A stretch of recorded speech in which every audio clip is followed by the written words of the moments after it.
The Utah Mammoth fall to the Toronto Maple Leafs tonight. Could the problem be a deficit in their protein intake? And an acai bowl-related scandal rocks Utah Mammoth Twitter and implicates one of the players' brothers. Yes, I'm serious. It's all coming up on SLC Puck, so cue the music. Here we go.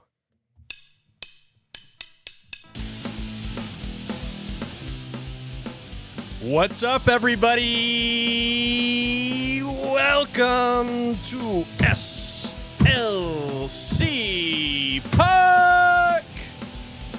I'm your host, Austin Facer, and I'm breaking through a little bit of melancholy right now, as I usually am, trying to record a podcast after the Utah Mammoth lose a game, which happened tonight. I'm recording this right now, Wednesday night, November 5th, 2025. It's about 8:41 p.m. It's been maybe a little over an hour since the Utah Mammoth wrapped up their contest against the Toronto Maple Leafs with a 5-3 loss to said Maple Leafs.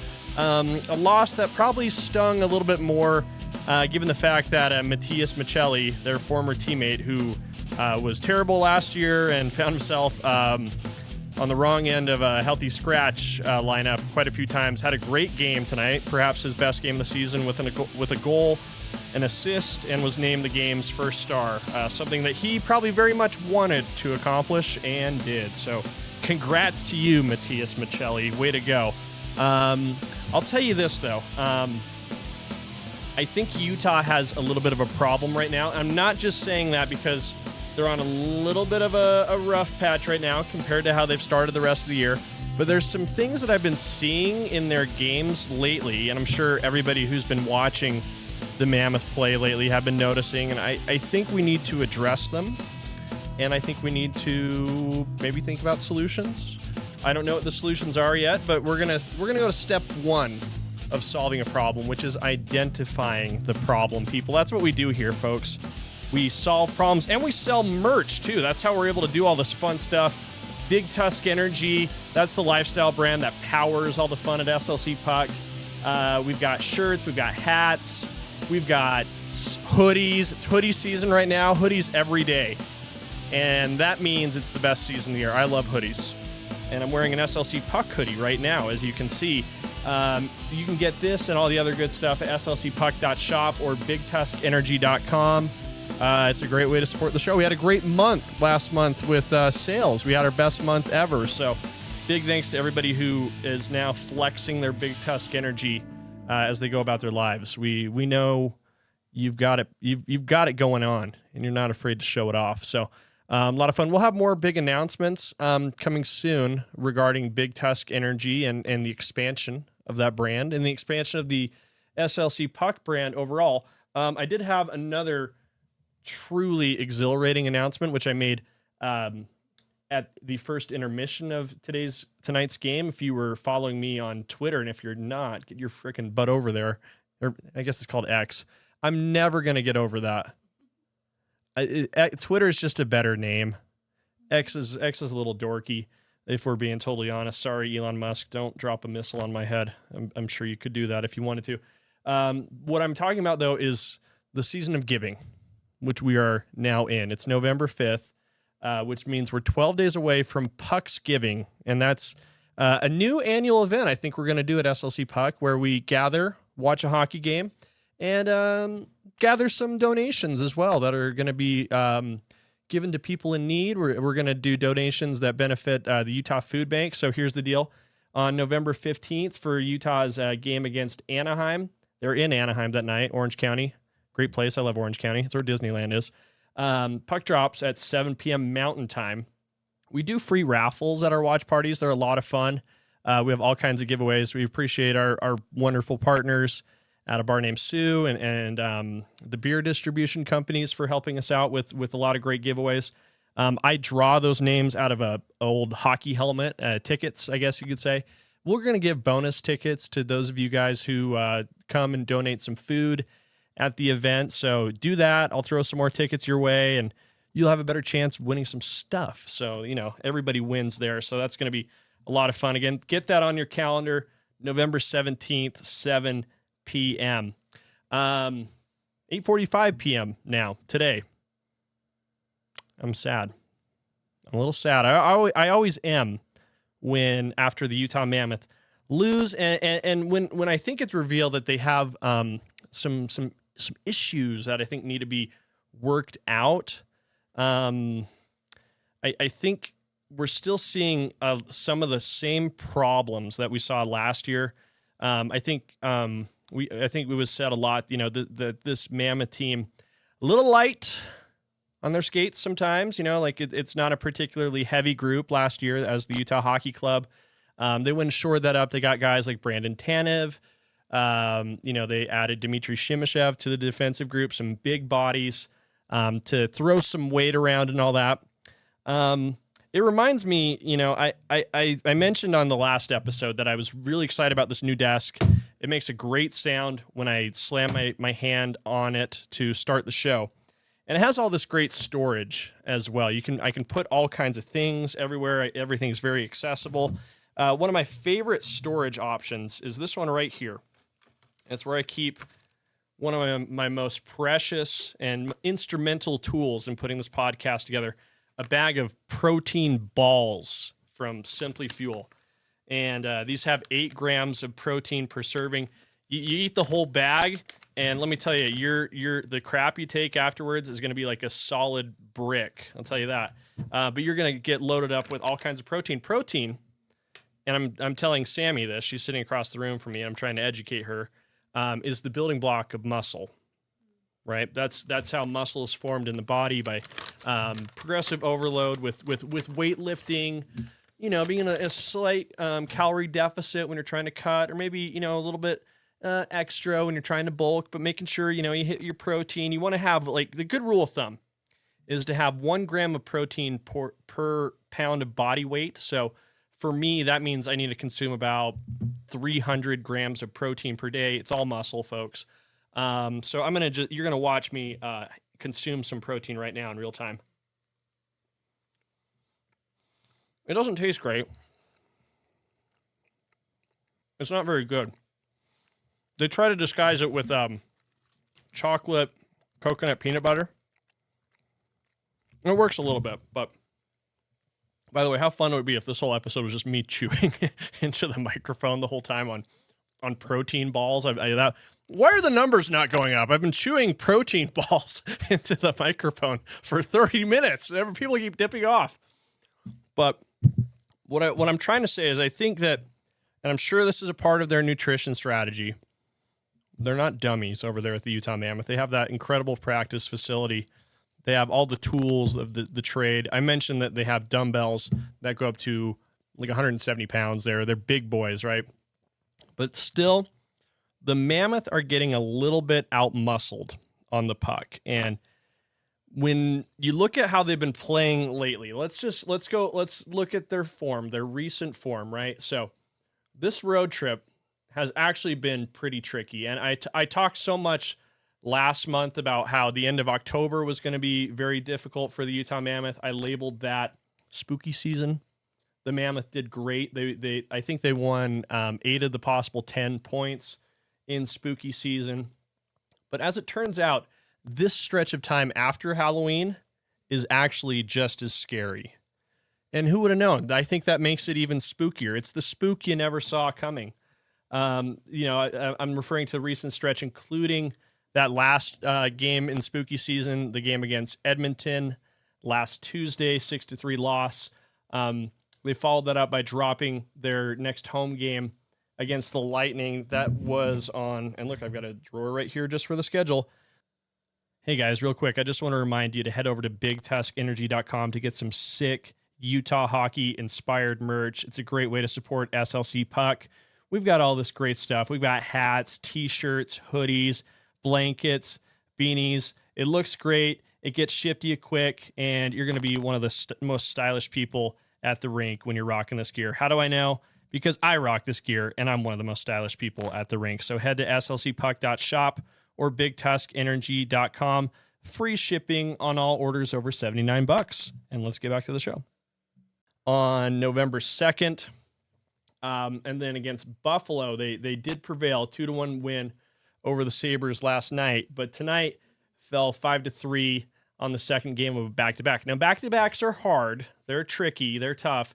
It's not a long road trip from Buffalo to Toronto. They're practically neighboring cities, though, so I'm willing to bet they didn't even get on a plane. They probably just rode the bus across the border to get to Toronto. So, you can't blame that, right? But what you can say is that this stretch has been tricky because they're playing teams that not only have like skilled players up front in their top six, but these guys are big bodies. Edmonton's got a lot of big boys. Tampa Bay has some big fellas. We talked about this on Sunday after they lost. The Sabres have some big dudes and some guys who throw a lot of weight around. Tage Thompson, their best player, is 6'7", for crying out loud. He can shoot the puck like a frickin' Scud missile at 106 miles per hour, and he throws his body around very effectively. And that was also the case in tonight's game against the Toronto Maple Leafs. They're the Maple Leafs top six, which includes guys like Matthew Nyes, Austin Matthews, John Tavares, absolutely feasted on the smaller, more diminutive group of the Utah Mammoth top six. And it was very evident if you look in the stats. The thing that I think the most alarming stat that we can pull from tonight is going to be the giveaways. So let's jump over here back to Puckovision.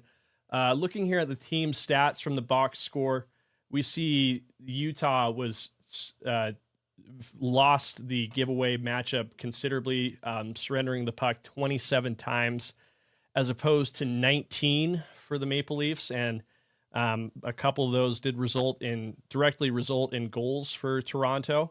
Utah did outshoot Toronto, which has been the case for most of Utah's games. Toronto did win in face-offs, which has been an issue for Utah as of late. Utah went 0 for 3 on the power play, so they've been streaky again. But it's the giveaways to me that indicate something, that they're losing puck battles, and they're losing the puck particularly in the corners. And it's not just an issue that's happening tonight. Yeah, I know, Austin, your people are like, Austin, you're freaking out right now. What are you drinking, a frickin' winter edition Red Bull at almost at 9 o'clock at night? You're pumping 114 milligrams of caffeine into your veins already? I mean, this late at night? You must be nuts. And I'm not. I'm not nuts. I'm having a much safer amount of caffeine. I'm having some Dr. Pepper in a mug. But I'm not crazy either. This is a little bit of a problem for Utah that they've been having all season. So let's go back to Puckovision. As we can see here, I'm looking at the NHL Edge stats. I'm trying to learn with numbers here, people. All right, we can see a lot of things that we know are true. Right, Utah, one of the fastest teams in the NHL, with 25 total, 22 mph plus skating speed bursts. They're third in the National Hockey League. They shoot the puck hard. They're ranked 7th with 12 total 90 mile per hour plus shots. I think they're taking effective routes to the puck as well with using their speed. They're ranked 19th in skating distance, which to me means they're efficiently skating. But this is where, if you scroll down right here, and I need to just move this a little bit so you guys can see it better. Let me see here. And if you guys are listening to me on Apple or Spotify, you're like, what the heck are you talking about? But now you're going to get it if you're watching me on YouTube.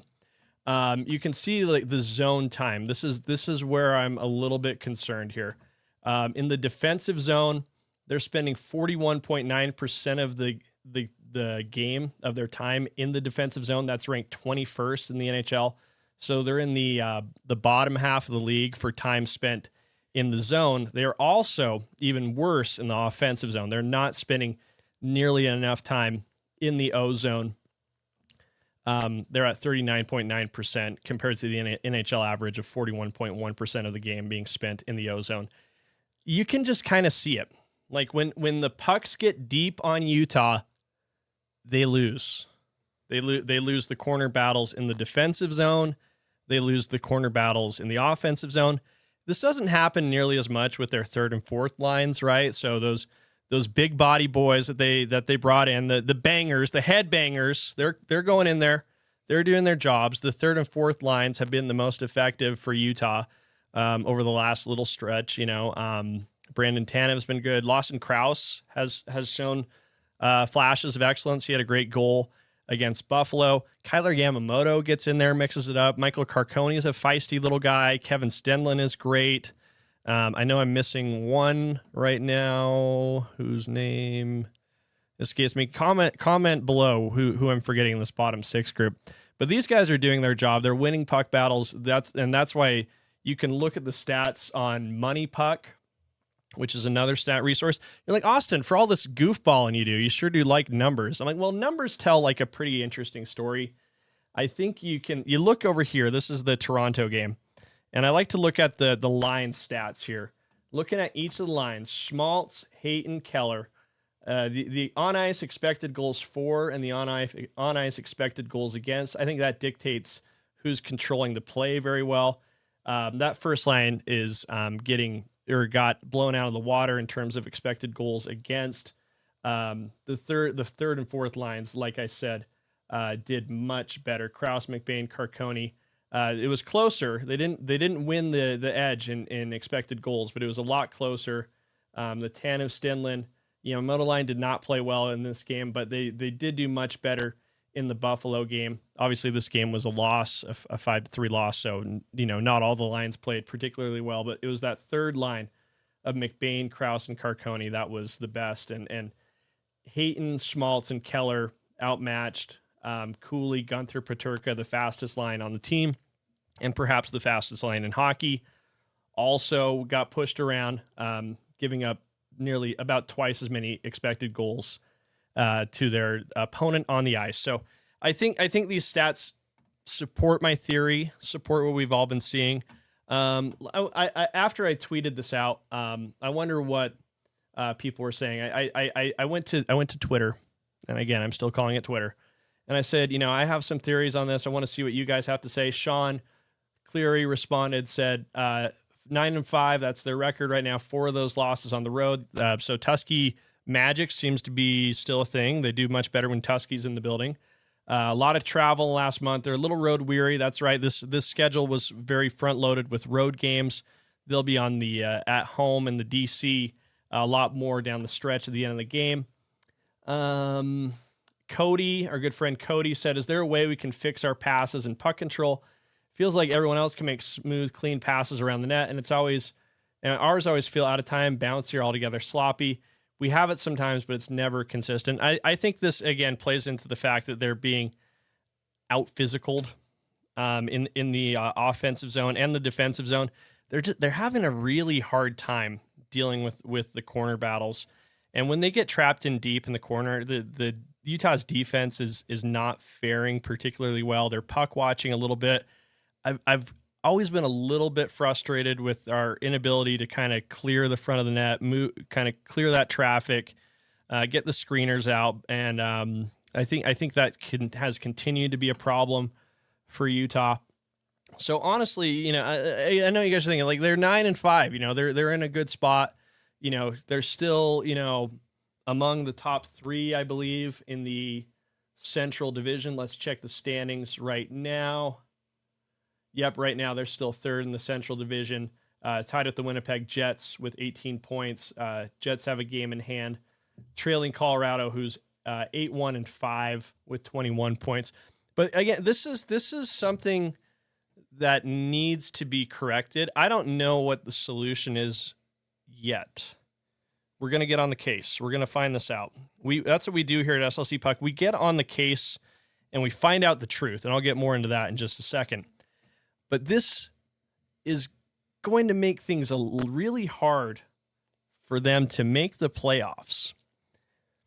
And it certainly is going to make it practically impossible for them to win should they get to the playoffs if they can't figure out how to become more physical in their top 6. I don't know if that means shaking things up, trying new groups. I know that there's a lot of chemistry that they don't want to interfere with. Keller and Schmaltz have been playing very well to start the season. Don't want to overreact too much, right? But I do think it's something they need to keep in mind and find a solution for. Because if they want to be in this upper tier of NHL teams, these are the games they need to figure out how to win. They need to know. They need to figure out how to beat the Edmontons of the world. They need to figure out how to beat the Maple Leafs of the world, the Lightning. The next two games they have, they're going to stay on the road. They play Montreal on Saturday and Ottawa on Sunday. These are games that pose a similar threat. I mean, Montreal has some big boys. Slavkovsky's huge. They've got Patrick Laine there. I mean, look at Montreal's line. Kirby Dach is enormous. Ivan Demidov's a big boy as well. Josh Anderson's huge. Like, they have size all throughout their lineup and their forward group.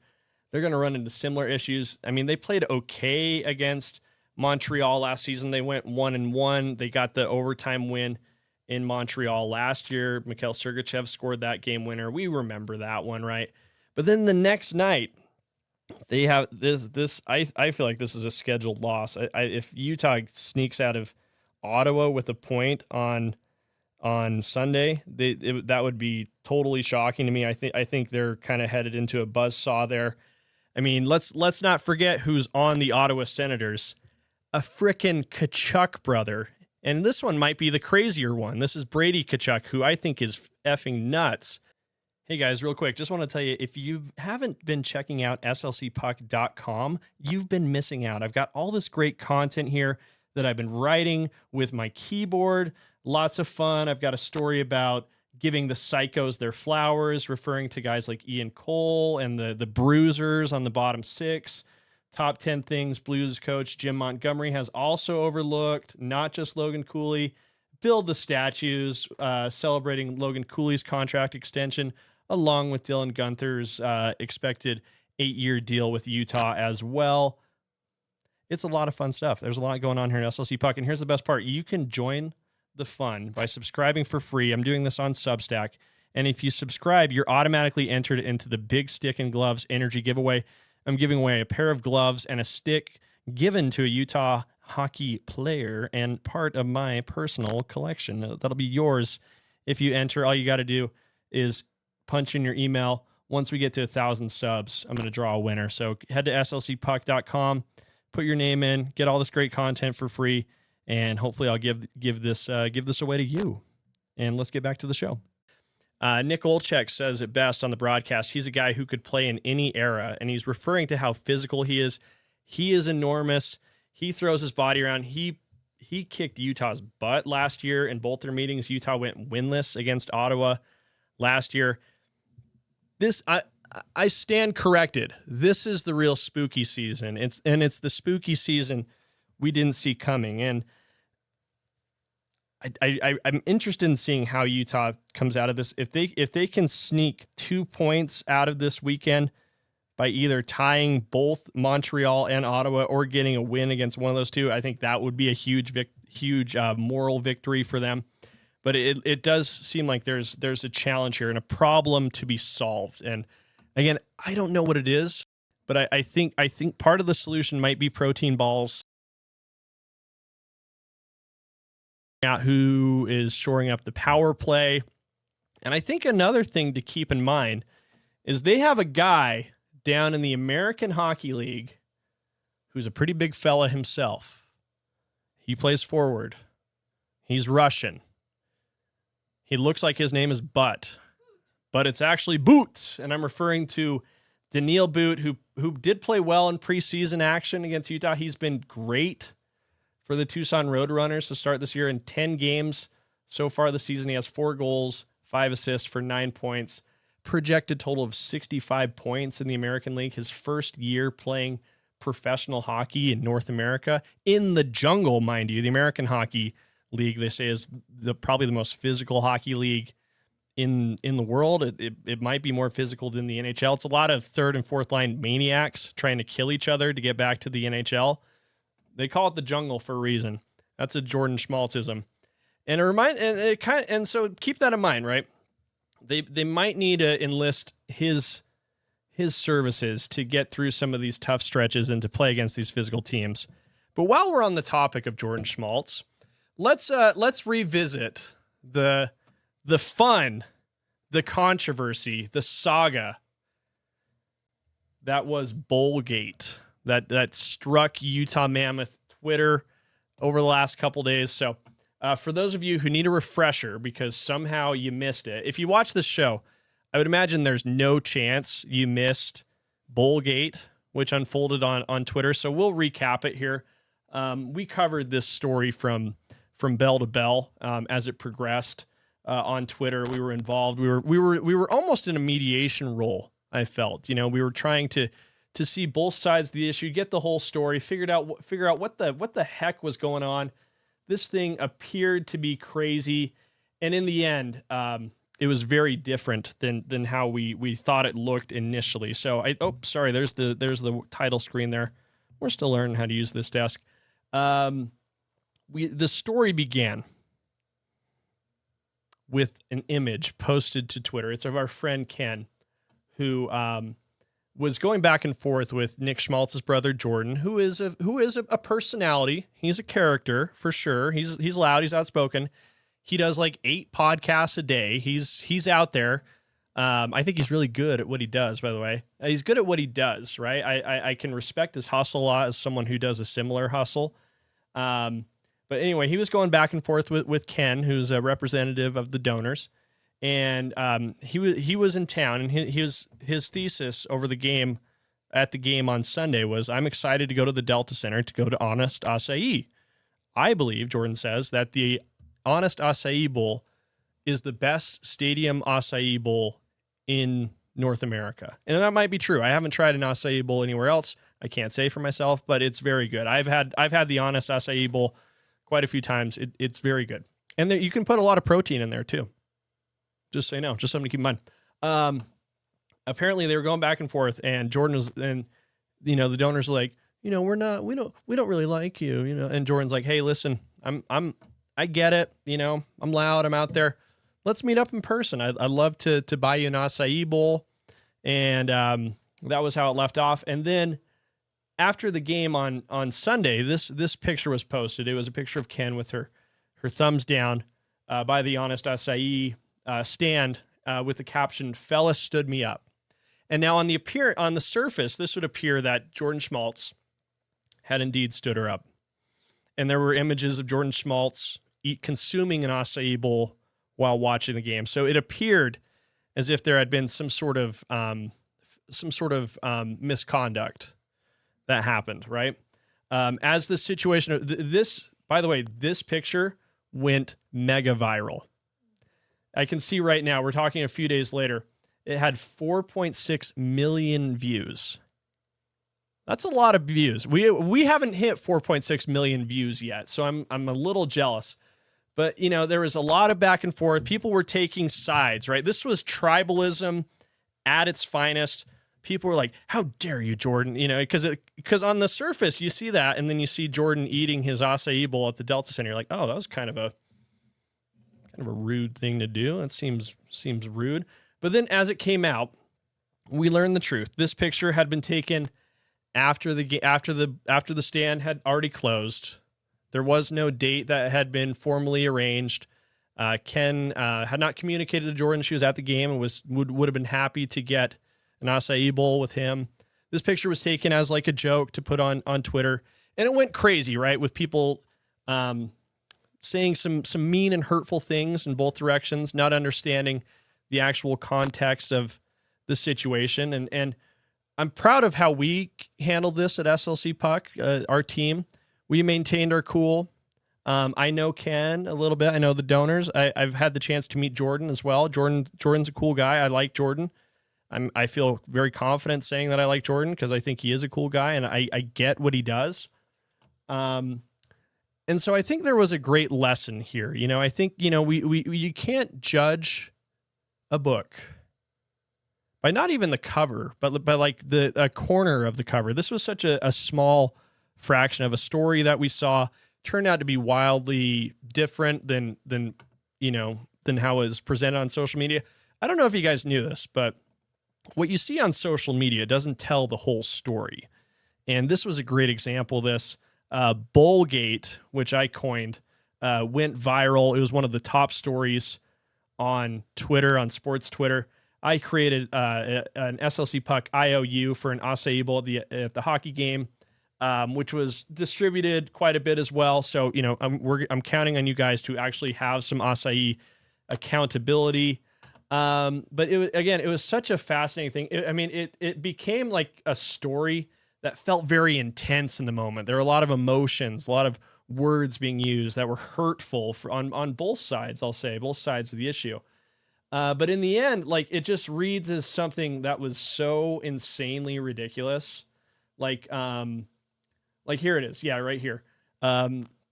Today's news. This actually made it into the Explore page on X. And there, you got me. I said it, X. Former NHL player Jordan Schmaltz faces backlash over missed acai bowl meetup with Utah Mammoth fan. Just imagine putting that sentence together 2 years ago and not going to the mental institution. This is one of the craziest combinations of words imaginable. It felt very intense in the moment, but now that we have a little bit of distance from it, now that the smoke settled a little bit, the dust is settled, however the expression goes, this reads like an Onion headline. It's absolutely hysterical. And I'm glad that now we can look back and we can laugh and we can have some fun, and hopefully we can laugh over an acai bowl. And I just like to announce, I'm not saying I'm a good person, but I did offer to buy Ken an acai bowl at the next game, which is on the 12th against Buffalo. Big night for the donors. They're seeing Josh Stone. They're seeing Michael Kesselring again. They're doing all the craziness that they have planned. And one of them is getting an acai bowl with me. So that's going to be a lot of fun. Don't forget, guys, we've got SLC Pucks giving coming up. Let's close it off for tonight. Oh, there's the title screen. There we go. We're still learning how to use this, guys. If you like what you see, comment, like, subscribe, blah, blah, blah, all that good stuff. You can follow me on social media at SLC Puck. Go to slcpuck.shop for merch, bigtuskenergy.com for merch as well. Big announcements coming. Stay tuned. Stay on the edge of your seats. Hold on to your butts. And we're not sponsored by Red Bull, but maybe we will be one day. Go get a frickin' Red Bull and have a good night.